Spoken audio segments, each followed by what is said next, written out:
2. At first sight, it might appear as though we are inside a museum, but actually we are inside the workshop of Robert Wilkins, Executive Director of Dances with Wood. Some may call him a dreamer, others may call him a visionary.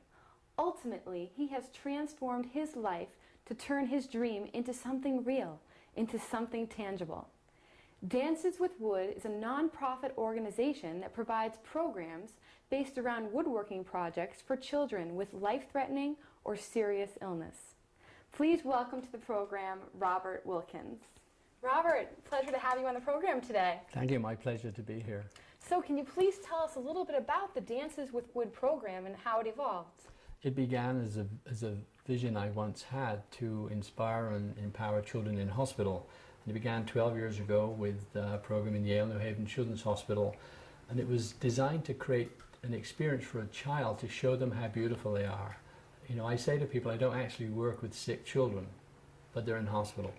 These are very healthy children who are in bodies that have sickness. And when you embrace the children in this way, they really respond to that. And they want to be kids.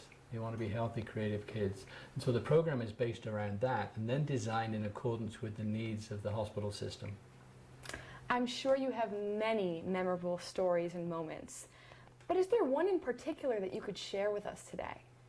Well, this sailboat is one in particular. It was the first time I ever worked in a bone marrow transplant unit with a child, an 8-year-old, 6 weeks in isolation in a room 8 foot by 8 foot. For 6 weeks we built this whole journey around the adventure of going to sea.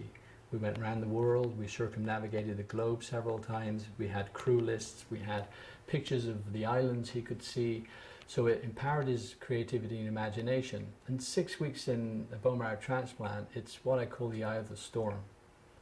But after 6 weeks, I remember a moment he stood in the doorway of his room. The corridor is full of medical professionals, all with pirate hats on. And he walked down the corridor holding his ship. And he was like a Roman conqueror coming home to Rome. In the playroom were 4 members of the Coast Guard and the biggest cake you've probably ever seen in your life.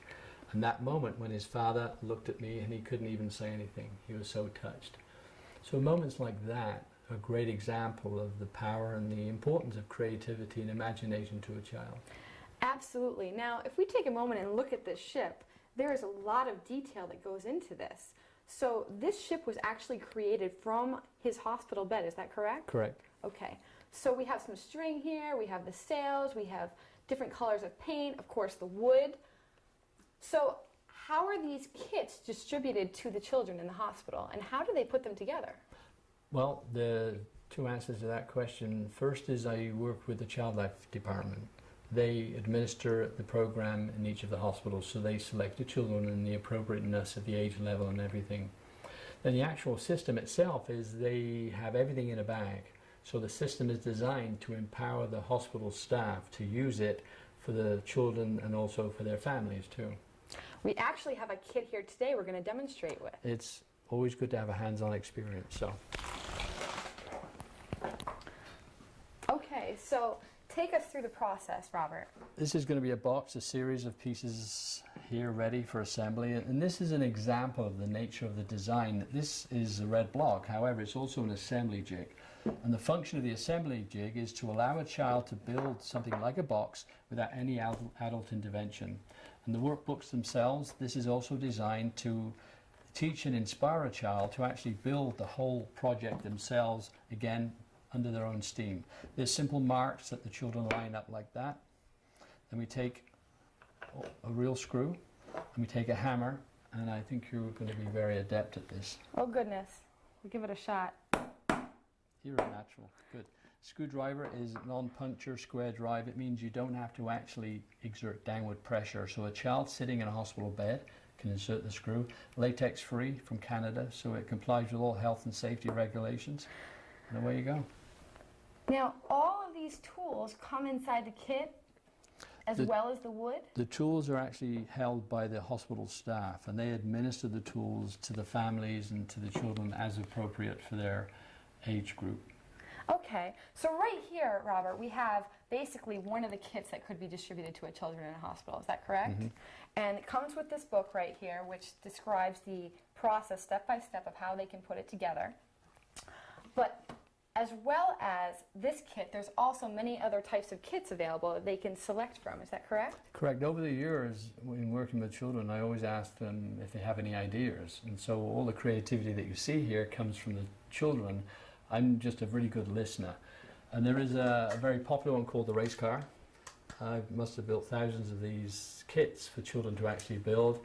Then you have things such as the ship, a sailboat, which also is used as a dream boat. They put their dreams on the sails.